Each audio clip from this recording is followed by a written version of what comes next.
Bonjour Stéphane Guillon, Bonjour, on est ravis de vous accueillir en toute liberté, mais un peu surveillé quand même cette liberté, c'est le titre du spectacle donc. Oui, même très Et surveillé pourquoi parfois. surveiller comme ça? Mais je ne sais pas, je me pose des questions tous les jours, je m'interroge, je ne sais pas pourquoi on est Pourquoi vous surveillé comme ça. énervez quelques personnalités comme ça dans votre spectacle? Oui, et même à la télévision, vous avez vu il y a quelques jours, oui, j'énerve.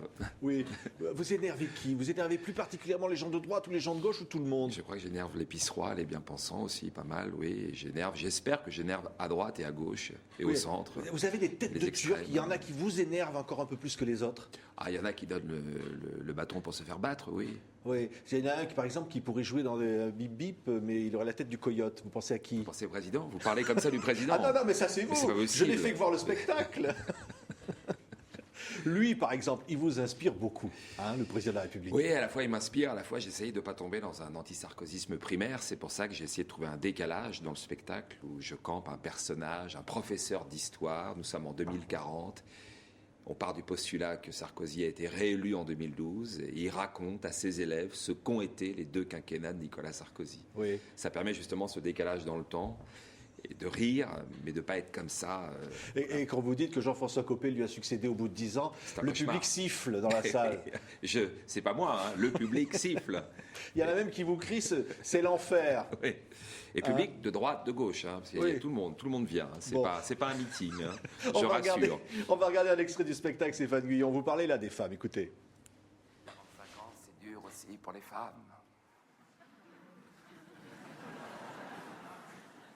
C'est l'âge où certaines font une deuxième adolescence.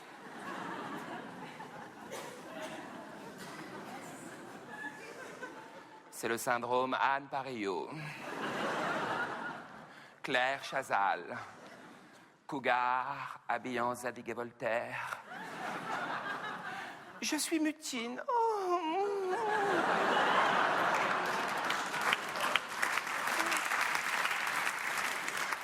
À 45 ans, on refuse le monde des grands. Les grands, ce sont les sexagénaires. Ces êtres immondes qui dorment la bouche ouverte dans le TGV. Ça, c'est observé, hein. Ça, c'est vraiment... Ouais, non, mais c'est un âge. Il y a eu beaucoup d'articles qui sont sortis depuis ce sketch. On s'est aperçu qu'à 45 ans, hommes et femmes confondus, les gens font une dépression parce que ils s'aperçoivent qu'ils ont fait la moitié du chemin. Ils ont été tout le temps dans la lutte pour avoir une maison, machin, etc. La réussite sociale. Ils ont un peu oublié de vivre. Et ils arrivent à cet âge où on peut plus avoir d'enfants, ou etc. Où on a fait la moitié du chemin, où on est plus jeune et pas encore vieux, on est comme ça, on n'est rien, comme je dis dans le spectacle. Et souvent, c'est un cap extrêmement difficile. Ouais. Alors, vous campez aussi des personnages qui sont dans une certaine déprime. Par exemple, le banquier qui a son gros cigare, qui se félicite, qui a enfin une solidarité des riches. C'est-à-dire ce fameux plan pour sortir les banques et des milliards qui ont été trouvés. La crise, la première crise où il y a eu 3 000 milliards de dollars débloqués aux États-Unis pour aider les riches, la même somme en Europe.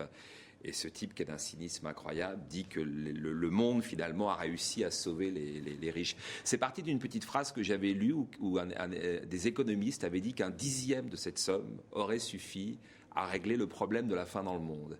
Et je me suis dit, c'est incroyable, on ne peut pas régler le problème de la faim dans le monde et on a réussi à sauver les riches. Et j'ai écrit ce personnage absolument d'un cynisme. Ouais.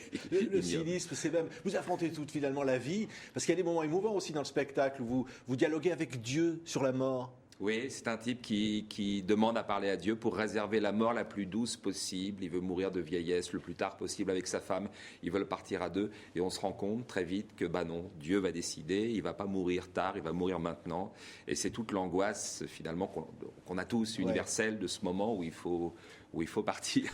Encore 1 heure, 1 minute, peut-être. Voilà. Et après, il propose d'autres gens à sa place. Alors,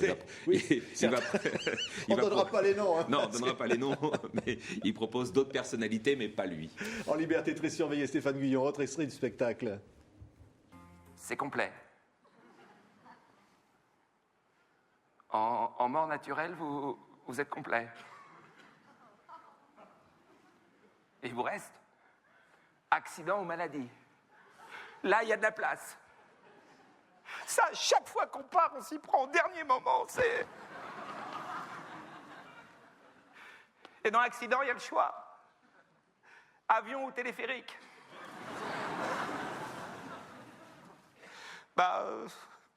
Téléphérique, c'est moins haut. Tire-fesse, vous n'avez rien? Je demande, chérie, je demande. Non, parce qu'accident d'avion, mourir en groupe, déjà qu'on ne supporte pas une simple sortie en autocar. Et le temps d'être repêché, identifié. Enfin, t'imagines si on repêche que moi, c'est... Mais c'est un exemple, chérie. Mais si tu veux, c'est toi qu'on repêche. Qu'est-ce que ça peut faire, enfin? C'est pas le moment. Eh ben, on te repêche, voilà. C'est toi, t'es grotesque, écoute. Voilà, les moments émouvants de ce spectacle. Et à la fin, il envoie sa femme. Ouais, il a tellement peur de mourir ouais. qu'il dit « Prenez Pauline ». Ouais. Elle est toujours partante. C'est horrible. C'est liberté très surveillée, parce qu'évidemment, chacun se souvient que vous avez été viré de France Inter après une chronique sur Dominique Strauss-Kahn, où vous aviez l'audace de le comparer à un obsédé sexuel. Oui. Et lui n'avait pas du tout apprécié d'ailleurs, parce qu'il avait entendu la chronique dans l'ascenseur, vous le racontez. Il avait répondu d'ailleurs, oui. L'humour s'arrête là où la méchanceté commence. Il avait dit qu'il ne reviendra à France Inter que si le jour où j'y serai plus. Quoi. Ça veut dire que les humoristes ont raison avant les autres ? Écoutez, je ne sais pas, mais là, en l'occurrence, pardon, l'histoire m'a donné raison. Oui. Mais qui a eu votre peau? On dit que c'est à l'Élysée que ça s'est décidé à ce moment-là? Écoutez, oui, c'est à l'Élysée. Il n'y a pas que moi qui le dis. Véronique Brocard de Télérama l'a écrit, puisqu'elle était dans le bureau de Cluzel quand la décision tombe, quand M. Cluzel apprend qu'il laisse sa place à S. Et là, elle passe quelques coups de téléphone et on lui dit non seulement, effectivement, Cluzel laisse sa place à S, mais Val arrive à la direction d'Inter et il y a 5 noms et on lui donne la liste de ces 5 noms, moi, Didier Porte, Thomas Legrand, Frédéric Pommier et un autre. Et ça s'est révélé exact. Ça veut dire qu'aujourd'hui, on ne peut pas dire ce qu'on veut en France. C'est une forme de liberté d'expression, parce que sur scène, vous êtes totalement libre. On a le droit d'être... La scène était quelque chose, heureusement, d'à part encore. Disons qu'il ne faut pas non plus exagérer. On peut dire beaucoup de choses. J'en suis un exemple vivant.